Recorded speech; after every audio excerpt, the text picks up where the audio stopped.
Hey everyone, आप सभी का स्वागत है हमारे YouTube चैनल में। तो जैसा कि हमने पिछले एपिसोड में देखा था, जो ब्लड रिफाइनमेंट सेक्ट होता है वो कुछ फॉरबिडन रिचुअल्स कर रहा होता है उन विलेजर्स के साथ, जिसमें वो ट्रेजर बॉक्स को ढूंढने के लिए उन सारे विलेजर्स को बंदी बना लेता है ताकि वो इमॉर्टैलिटी कल्टीवेशन को प्राप्त कर सके। और फिंगमी इस तरह के अन्याय को होते कैसे देख सकता था, तो वो अड़ जाता है इसका विरोध करने के लिए। आगे हम देखते हैं फिंगमी और उस क्यूजियाई विलेज के जो छुपे हुए कल्टीवेटर्स होते हैं, वो उन्होंने अपना प्लान बना लिया था कि किस तरह से उनके रिचुअल्स को खत्म किया जाए। इसके लिए वो उसी जगह पे जाते हैं जहाँ वो ब्लड रिफाइनमेंट सेक्ट वो रिचुअल परफॉर्म कर रहे थे। यहाँ वो उनमें से 2 बंदों को पकड़ लेते हैं और उनसे पूछताछ करने लगते हैं। पहले के मना करने पर वो उसे मार डालते हैं, तो दूसरा अपने आप सारी बातें बक देता है, जिसमें वो उन्हें बताता है कि ब्लड रिफाइनमेंट सेक्ट का जो लीडर है वो एक ऐसा रिचुअल परफॉर्म कर रहा है जिसमें इन विलेजर्स के, जिसे ये लोग अछूत मान रहे थे, उनकी आत्माओं को एक ऐसे ट्राइपॉड में सील कर दिया जा रहा था। साथ ही उस ट्राइपॉड में उस ट्रेजर बॉक्स के कुछ ऐसे अवशेष रखे जाएंगे जिसके कारण उस खंडर का वो द्वार ओपन हो जाएगा। आगे फिंगमी उससे पूछता है कि ये जो सेक्रीफाइसिंग वाला रिचुअल कर रहा है वो आखिर किस लेवल पे है। इससे पहले कि वो उसका जवाब दे पाता, यहाँ यून उसे मार डालता है, ये कहते हुए कि अभी भी तुम उसके लेवल की यहाँ चिंता कर रहे हो, जबकि कई मासूम विलेजर्स की यहाँ जान खतरे में पड़ी है।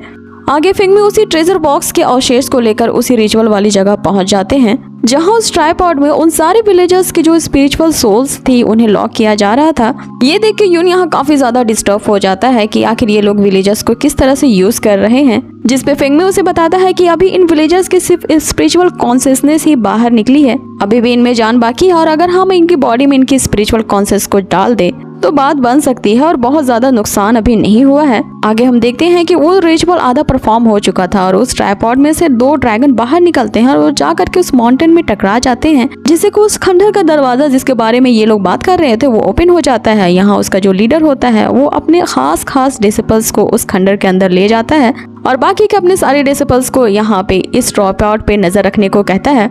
अब बाकी के जो डिसिपल्स होते हैं वो सैक्रिफाइस एरो को कंटिन्यू करने लगते हैं। यहाँ फिंगमी उन्हें 3 तलिस्मान देखते हुए कि ये एक इनविजिबल तलिस्मान है और सबसे पहला यूज करना है हमें उस सैक्रिफाइस एरो को तोड़ने के लिए। दूसरा काम वो उन्हें ये देता है कि उन्हें उन डिसिपल्स का ध्यान भटकाना है। आगे वो उन्हें ये कहता है कि इस इनविजिबल तलिस्मान का प्रयोग करते हुए उन्हें उन विलेजर्स के जो सोल बाइंडिंग लॉक है जो उस ट्राइपॉड में कैद है उसे तोड़ना है, ताकि जो उनकी सोल्स है वो बाहर आ जाए और वो अपने कॉन्शियसनेस में वापस आ जाए। लास्टली यहाँ फिंगमी मिन को अपनी सुरक्षा के लिए एक म्यूटेंट लाइटनिंग फायर तलिस्मान भी देता है।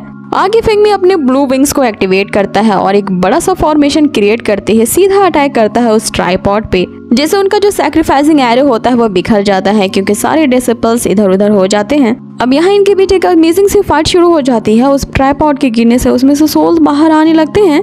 आगे फिंगमी अपने तलिस्मान से उस ब्लड सेक्ट वाले बंदे पे अटैक करता है। तभी वो अपने डिसिपल्स को ये ऑर्डर देता है कि फिंगमी के चारों तरफ एक एरे क्रिएट कर दे। वहीं दूसरी तरफ हम देखते हैं मिन को, जो ट्राइपॉड पे अटैक करते हुए उन सारे सोल्स को उससे आजाद करवा रही थी। यहाँ जो ब्लड रिफाइनमेंट सेक्ट का बंदा होता है वो उनसे कहता है कि आखिर तुम्हारी हिम्मत कैसे हुई हमारे इस सेक्रीफाइस एरे को तोड़ने की, तो अब तुम लोग इस क्यूजियाई से जिंदा वापस नहीं जा पाओगे। आगे उनके सारे डिसिपल्स फिंगमी पे अटैक करने लगते हैं। यहाँ मिन भी उसका साथ देती है, साथ में यून और जुन भी थे। अब इनके बीच ये जो फाइट हो रही होती है वो काफी अमेजिंग होती है और मुझे तो ये देख के वाकई में बड़ा मजा आया। अब ये सीन एक हिंदी फिल्म के लास्ट सीन की तरह लग रही होती है और यहाँ ये लोग एक दूसरे की मदद भी कर रहे होते हैं। आगे हम देखते हैं जो यून होता है वो उस ट्राइपॉड की एनर्जी इतनी ज्यादा होती है कि वो उसे संभाल नहीं पाता कि तभी फिंगमी अपने उस ईटिंग सॉइल बीस्ट को बाहर निकालता है जो कि किसी भी तरह के सोल को डिवोर कर ले रहा था। अब ये देखते ही यून यहाँ काफी ज्यादा अमेज्ड रह जाता है कि फिंगमी तो वाकई में जीनियस है, उसके साथ इतना पौराणिक बीस्ट भी है जिसके बारे में सिर्फ सुना ही गया था। मीन्स कि वो उसके सोल ईटिंग बीस्ट के बारे में कह रहा था।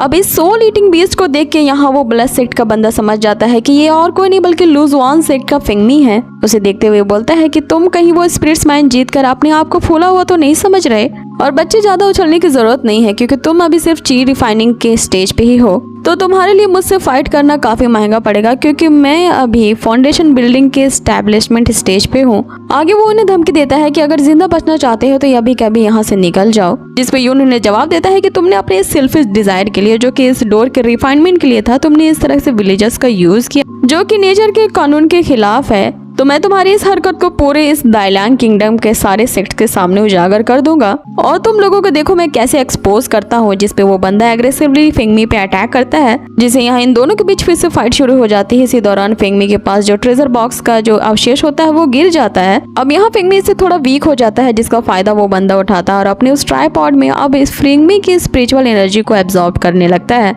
यहाँ मीन और बाकी सब फेंगमी को बचाने के लिए आगे बढ़ते हैं, लेकिन जो ब्लड रिफाइनिंग सेट का जो बंदे होते हैं उन्हें रोक लेते हैं। लेकिन हम यहाँ देखते हैं कि फेंगमी की स्पिरिचुअल पावर बहुत ही ज्यादा होती है, जिससे वो ट्राइपॉड कंट्रोल नहीं कर पा रही थी और वो वहीं टूट जाती है। अब फेंगमी में एक स्पिरिचुअल लाइट ग्लो करने लगती है, जिसे देख के वो जो बंदा होता है काफी घबरा जाता है। अब अपनी अल्केमी स्किल्स का प्रयोग करते हुए उस पर एक अटैक करने वाला होता है कि फेंगमी उसके सामने एक डील रखता है कि आखिर तुम चाहते क्या हो और तुम किस चीज को ढूंढ रहे हो। जिसपे वो बंदा उसे कहता है अभी अभी जो तुमने प्रैक्टिस की है उस ट्रेजर बॉक्स के अवशेष को लेकर के तुम इसे मुझे दे दो और मैं तुम्हें उन अछूत विलेजर्स के जो स्पिरिचुअल सोल्स है वो उन्हें वापस कर दूंगा। यहाँ फेंगमी इस एक्सचेंज के लिए मान जाता है। फेंगमी जैसे ही उस ट्रेजर बॉक्स से निकले हुए बुक को उसकी तरफ ट्रांसफर करता है, ये जो बंदा होता है यहाँ उसे धोखा देता है और अपनी उसी अल्केमी वाली स्किल्स का प्रयोग करते हुए उस पिल से यहाँ फेंगमी पे अटैक करता है। लेकिन फेंगमी यहाँ अपने वेपन से उसे डिस्ट्रॉय कर देता है। आगे बारी आती है फेंगमी के काउंटर अटैक की और फेंगमी अपने वेपन से उस पे ऐसा वार करता है कि वो बस सोचता ही रह जाता है कि ये आखिर ची गैदरिंग के लेवल पे है,